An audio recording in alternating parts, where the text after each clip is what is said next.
여러분 안녕하십니까. 천호산 맹약의 천호산입니다.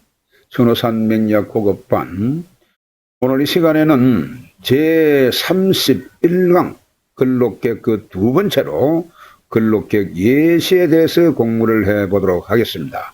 근록객 예시를 들어가면서 공부를 해보도록 하겠습니다. 하나하나 과연 용신법은 어떤 것이 있는 것인지, 그래 먼저 용신법에 대해서 공부를 해보도록 하겠습니다.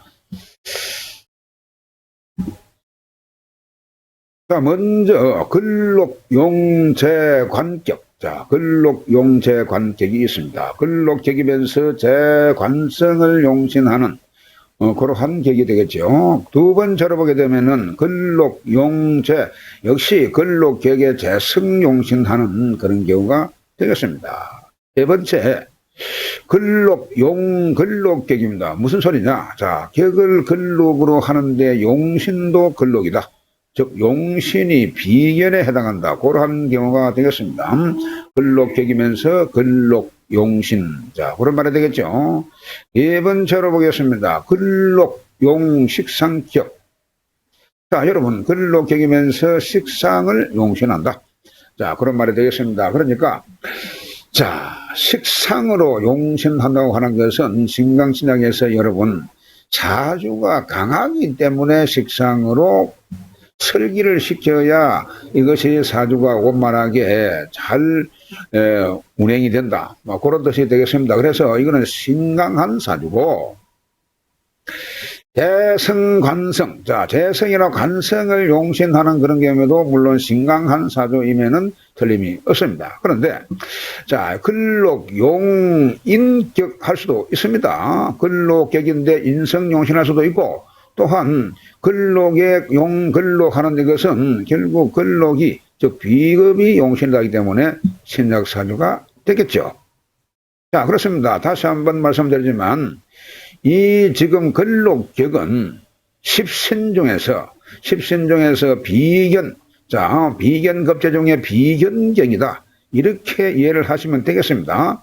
그러니까 이것을 10개의 격 10정격 안에 이 집어넣은 이유는, 그래서 10개의 십시 이 격에서 전부가 이것은 억강부약의 법칙에 의해서 이것이 정해지기 때문에 굳이 외격으로 넣지 않더라도 답을 구할 수가 있기 때문에 이 10정격 안에 넣었다고 생각을 하시면 되겠습니다. 그러니까 우측이나 말기나 이것은요, 신강하면, 사주의 10정격은 신강하면은 이것이 억제하든지 설계해야 되고, 신약하게 되면은 이것은 반드시 인성이나 비급으로 도와야 된다는 거, 이것 딱 명심하시면 답은 쉽게 찾을 수가 있겠습니다. 갑니다. 자, 근록격의 예시 그 두 번째 보겠습니다. 이 사주를 여러분요, 항상 사주를 딱 세워놓으면 이 사주 팔자를 항상 얼른 빨리 봐야 될 그런 필요가 있습니다. 이 사주의 팔자. 자, 사주가 팔자죠. 그래서 어떤 오행으로 구성이 된 건지 이것을 사주 팔자를 딱 먼저 빨리 보고 파악이 되어야 될 그런 필요가 있습니다. 오행이니까 오행 중에 무슨 오행이 제일 많고 무슨 오행이 적고, 아니면 그러고 무슨 오행은 뭐 없고, 이런 것이 파악이 되어야 되기 때문에 얼른 이 사주가 파악이 되어야 될 그런 필요가 있습니다. 무수히 한없이 여러분요, 연습을 해야 될 그런 필요가 있습니다. 자, 그래서 보겠습니다. 이 사주는 보는 법은 그렇습니다. 항상요, 어떤 사주도 마찬가지인데 일간을 제일 먼저 봐야 될 그런 필요가 있습니다. 일간을 보고 나서 이 사주의 일간이 목이다, 금이다. 자, 아니면은 화다, 수다, 뭐 토다. 이런 것을 알 수가 있는 겁니다. 그러면 일간의 오행이 정해지면 바로 월지를 요렇게 월지 쪽으로 봐야 되는 그런 필요가 있는 겁니다. 그러면 신금이 6월이니까 이것이 바로 여기에 등령을 했죠. 등령을 했는데 신금에서 볼 때 이것이 근록이다. 그런 말입니다. 이것이 12운상에서 근록이 되기 때문에, 그러면 이것은 등령을 한 그런 경우가 되는 겁니다. 일단은 등령을 하게 되면은 신강할 수 있는 그런 요소가 충분하다 이렇게 볼 수가 있는 겁니다. 자, 그래서 이 사주의 판을 항상 먼저 살펴봐야 될 그런 필요가 있죠. 자, 그래서 과연 그러면 결국은 뭐냐 보겠습니다.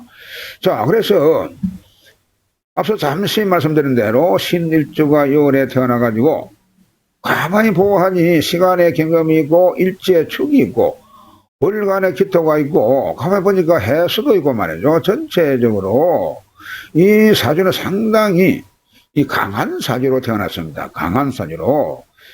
자, 그러다 보니까 이것이 근록격에 이것은 투관된 것을 격을 취하지 않는다는 조건이기 때문에 자, 이 그대로 좌우매유는 또한 그대로 취하는 격을 취하는 그러한 또 법이 특별법이 있죠. 그래서 이 유금을 보고 12운성상에서 이것이 근록에 해당하기 때문에 근록격 이가 없습니다.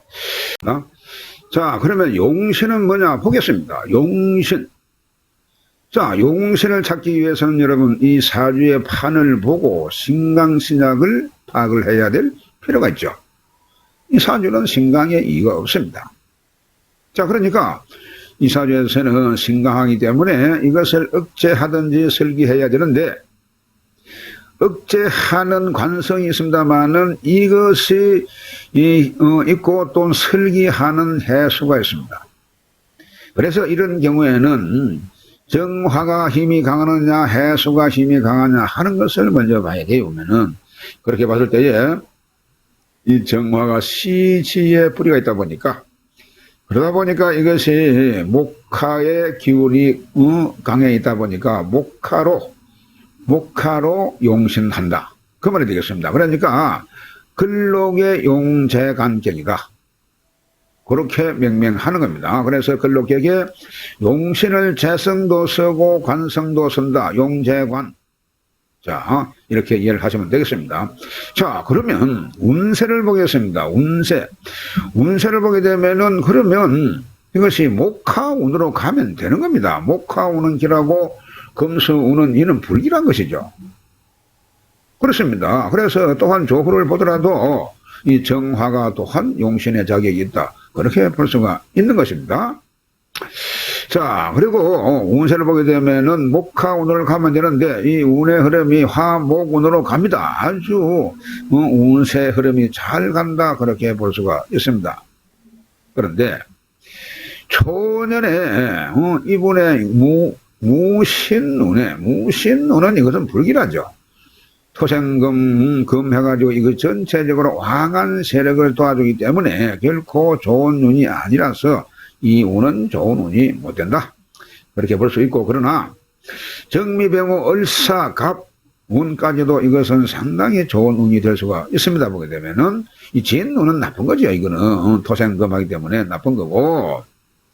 자, 그리고 계묘운은 사실은 좋은 운입니다. 계묘운이 좋은 운인데 이 운이 사실은 좋은 운이면서 안 좋은 것이 보이지 않고 안 좋은 것이 보인다. 그렇게 설명을 드릴 수가 있겠는데요. 이것은 또한 지금 현재 이 공부를 많이 하지 않은 분들은 상당히 어려울 수가 있습니다. 보게 되면은 왜냐하면 유금이 근록격인데 묘목하고는 묘유충한단 말이죠. 묘유충하기 때문에 그래서 묘유가 상충하다 보니까 이 약한 운이 여기에 유금을 충하기 때문에 그래서 이 유금이 성을 내가지고 전체적으로 개판을 치는 그런 경우가 되기 때문에 물론 이것이 수목은 좋은 운이라고 했는데 수목화가 사실은 좋을 수가 있지 보게 되면은 그래서 이거 자체가 결코 상충하는 바람에 좋은 운이 왔으나 좋은 것이 보이지 않는다. 그래서 많은 분들이 분명히 그러면은 목운이 좋다고 해놔놓고 그러면 목운에 다른 사고가 나고 재앙이 나는데 그것을 이런 상충하고 하는 관계 이런 부분을 채 이해가 안 되기 때문에 그 답을 찾지 못하는 그런 경우가 발생한다. 자, 이런 말씀을 드릴 수가 있겠습니다. 넘어갑니다. 자, 여러분, 예시 그 두 번째로 역시 이는 금명입니다. 금명인데 이것은 근록용재격이 되겠습니다. 근록격의 재성용신이다. 자, 이렇게 보면 되겠죠. 그렇습니다. 이 사주를 보게 되면 여러분요, 사주가 이렇게 이민의 병호의 기해의 경우 이렇게 생겼습니다. 자, 격구를 보겠습니다. 격구를 보게 되면은 기일에, 자, 기일의 오일생입니다. 기일의 오일에 태어나기 때문에 이것이 기토에서 12운성에 보게 되면은 이것을 근록 그렇게 부른 겁니다. 자, 그래서 이 오화는 또한 나의 편인이 되죠, 보면은. 그래서 이걸 정인께 그렇게도 볼 수가 있습니다만은 12운성상의 근록이다 보니까 이것을 근록격 그렇게 부르기도 하고 또 다른 방법으로 이것이 정인이 투관되기 때문에 정인격 그렇게 부를 수도 있습니다, 이것이. 자, 그래서 정인격. 자, 이전에 이것이 근록이다 보니까 근록격. 자, 시에도 이것이 근록이 있습니다. 그러면 이 기토가 상당히 5월달에 태어나가지고 병화가 투관되고 시가 오시이다 보니까 상당히 강한 그러한 사주가 되었습니다. 자, 용신을 보겠습니다. 자, 용신을 보게 되니까 올해 기토가, 여러분, 올해 기토가 이 시에 또한 이것이 오화가 있다 보니까 사실 이 사주를 보게 되면 신강에, 그래, 여러분. 신강에 이가 없습니다. 이 사주가. 그러니까 신강하다 보니까 그러면 이것은 억제하는 것이 이것이 최선의 방법이죠. 그래서 요 인성의 양이 너무 많다. 그런 겁니다. 여기에서 지금 인목은요, 인호합을 해가지고 상당히 이 목은 화의 세력을 도우는 그런 강한 기질을 가지고 있습니다. 그러다 보니까 이 화의 기운은 사실 이것은 이 드러내야 되는 그러한 기운이죠. 토를 도와야 될 것이 아니고 토를 도우지 말고 이것을 드러내야 하는 그러한 이 실정이 있는 것입니다. 그래서 이 화를 제어할 수 있는 오행이 바로 이 수지요, 수겁화. 그래서 재성용신한다. 그러니까 올해의 근록격에 재성용신한다. 바로 그런 말이 되겠습니다. 자, 그래서 재성용신하기 때문에 그리고 수운이, 금수운이 여러분 아주 기뻐하는 좋은 신이 좋은 운이 되겠죠. 금수운으로 가야 될 겁니다. 운의 흐름이. 자, 보겠습니다. 운을 보겠습니다. 자, 대운이 잘 흘러 금수운에 사실은 대팔재를 요구하고 있습니다. 자, 신유술 해자축 금수로 흐르는 겁니다. 자, 그런데 이 운이 사실은 다 좋습니다. 금수로 그야말로 이 정미 운을 제외하고는 이 금수로 흐르기 때문에 상당히 좋은 운으로 흘러간다. 일생이 좋은 운을 맞이할 수가 있다. 그렇게 볼 수 있지만 이런 술운이라든지 이런 토운은 이게 나쁜 거지 보면은 나쁜 겁니다만은 그런데 임자운 중에 와가지고 임자운이 이것이 역시 이 수운이 이 좋은 운인데도 자 여러분 이 수운은 좋은 운이죠. 앞서 말씀드렸습니다. 그래서 이 좌우충하다 보니까 이것이 세신이 왕신을 충하다 보니까 이것이 조그마한 어린이가 말하자면은 어른을 지어받고 말이죠. 이렇게 하려고 하다 보니까 어른이 참는 것도 한계가 있다 보니까 어른이 가만히 있질 않겠죠. 그런 것처럼 이것이 상당히 성을 내가지고 이 해코자 하는 이 전체를 이 재성을 극하게 되고 여러 가지 해코자 하는 그런 일이 발생한다. 그래서 이때는 좋지가 않고 상당히 나름대로 사업도 패하고 건강상에도 문제가 올 수 있다. 이렇게 볼 수가 있는 것입니다. 자, 넘어갑니다. 자, 근록격의 예시 그 세 번째로 보겠습니다. 역시 근록격이고 용신이 근록격입니다. 용신이 근록격인데 보겠습니다. 신축의 신묘의 을축의 경진시입니다. 이렇게 사주가 생겼는데 자, 이 사주는 보나마나 을목이 묘래 났죠. 을목이 묘래 났는데 이것이 바로 근록에 해당한다. 그렇게 볼 수가 있는 겁니다. 자, 그러면 격국이 뭐냐? 그렇습니다. 객흑이 근록객이죠. 근록객. 을목이 묘월에 났기 때문에 이것이 근록이다 보니까 이것이 근록객에 해당한다. 근록객인데 여러분, 그런데 자, 용신을 보니까 사주에 전부 다가 신강신약을 먼저 보라고 했죠. 용신은 금의 기운으로 각 찼습니다. 토금 기운으로 토가 세 개고 이 금이 세 개 돼 가지고 전체적으로 월지에 있는 묘목을 제외하고는 전부가 토금으로 이루어져 있습니다. 신약 이거 없습니다.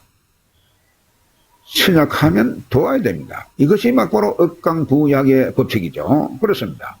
관살이 많아가지고 신약하기 때문에 인성이 있었으면 상당히 좋겠습니다만은 인성도 없고 유일하게 월지에 있는 근록, 묘목 이거 하나뿐이다 이 말이죠. 이것이 여러분 비견이죠. 비견. 지지에 있는 비견. 그래서 이것이 근록이기 때문에 근록 용신한다 그렇게도 부르고 이것이 비견이기 때문에 비견으로 용신한다 그렇게 불러도 좋다. 바로 그 말입니다. 자, 그러면 비견을 용신을 했습니다. 넘어갑니다. 운세를 보겠습니다. 운세를 보게 되면은 해운에 이것을 그러면은 운세를 보게 되면 이 운을 도와야 되지. 그러면은 이 토금의 기운은 제어가 되면서 이것이 이 운을 도와야 될 그런 필요가 있습니다. 그래서 해운에 여러분요, 해운에 자, 이 해운에 이것이 수목이 강해지는 겁니다. 해묘하면서 이것이 목의 기운이 상당히 이 수생목하면서 또한 반합을 하죠. 그러다 보니까 이 목의 기운이 강해지기 때문에 이 일간이 힘을 받아서 상당히 좋습니다.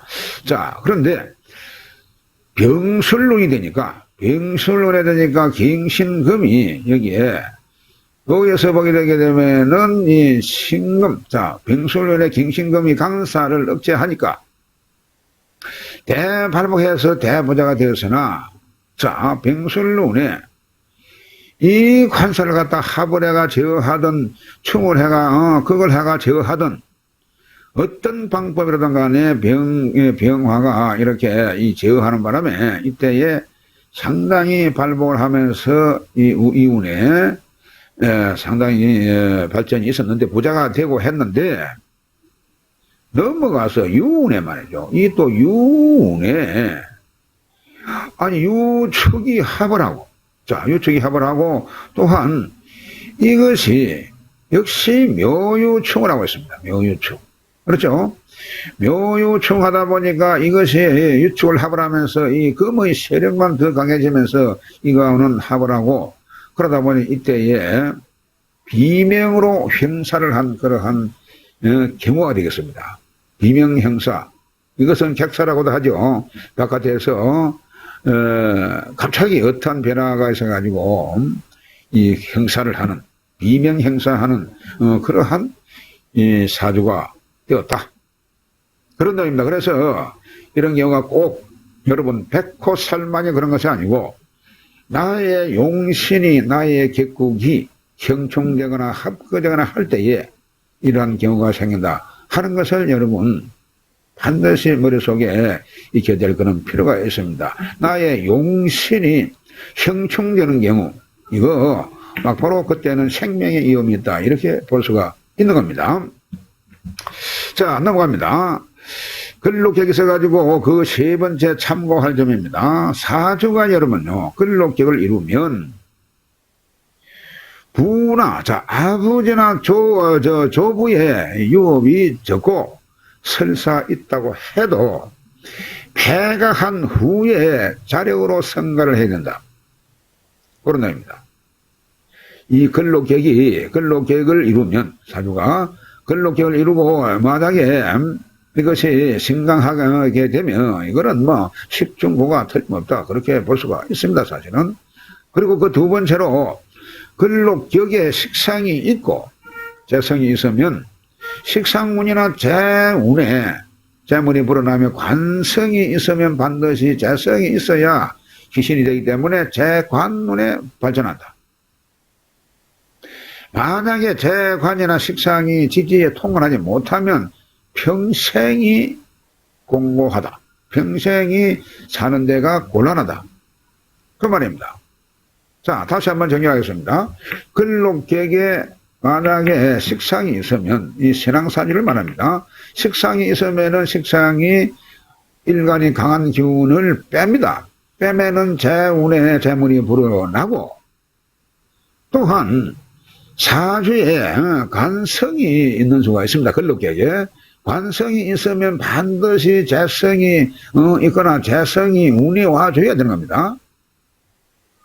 관성이 있으면 재성이 있어서 재관운으로 흘러야 이것이 발전이 있는데, 설사 재관이 있다고 하더라도 그 재관은 지지에 뿌리를 걸어서 통근을 해야만 그것이 재관으로서 힘을 쓰기 때문에 발전이 가능한데, 뿌리가 없으면 일평생이 살기가 어렵다. 그런 내용이 되겠습니다.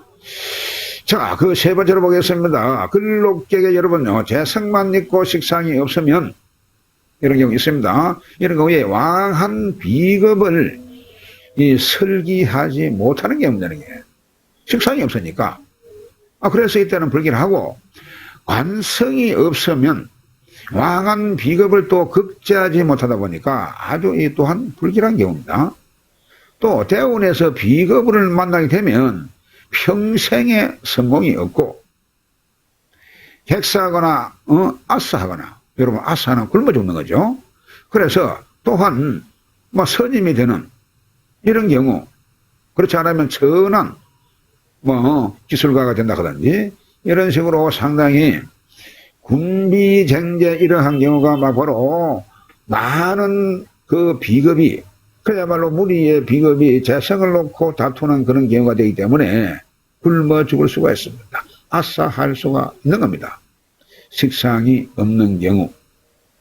자, 그렇습니다. 그래서 이런 것을 참고로 하시고, 네 번째로 보겠습니다. 근록객에 관성도 없고 식상도 없습니다. 재성만 있는 경우에 근록객이 신왕인데 식상이 없습니다. 뺄 수 있는 기운이 없는 겁니다. 그리고 관성은 있습니다만은 관성도 없고 재성만 있는 경우에, 이런 경우에는 무리의 비겁이 무리의 군, 그래서 군비 쟁제한다. 자, 그러니까 무리의 비겁이 재를 놓고 싸운다 그 말입니다. 그래서 군비쟁제가 되는데, 이때에 만약에 재성운을 만나면 대화가 발생하여 이때는 처나 첩이나 아니면은 재물로 인해서 아주 큰 그런 실패를 볼 수 있다. 이런 경우에 처가 죽든지 처가 도망가든지 어떤 경우든 간에 처나 첩 때문에 이 망조가 되는 그런 경우가 되겠고, 아니면은 최고로 가벼운 것이 재물이 없어지는 겁니다. 재물로 인해 가지고 이때는 사고가 발생하는 그런 경우가 생길 수가 있겠습니다. 자, 여러분, 근록객에 있어서 참고할 점, 읽고 또 읽고 다시 읽고 새로 읽어도 이것을 머릿속에 기억을 하시고 사주를 봐주시기 바랍니다. 넘어갑니다. 자, 다음 시간에는 양인격, 그 첫 번째 시간에 양인격 공부를 해보도록 하겠습니다. 대단히 수고 많으셨습니다. 다음 시간에 뵙겠습니다.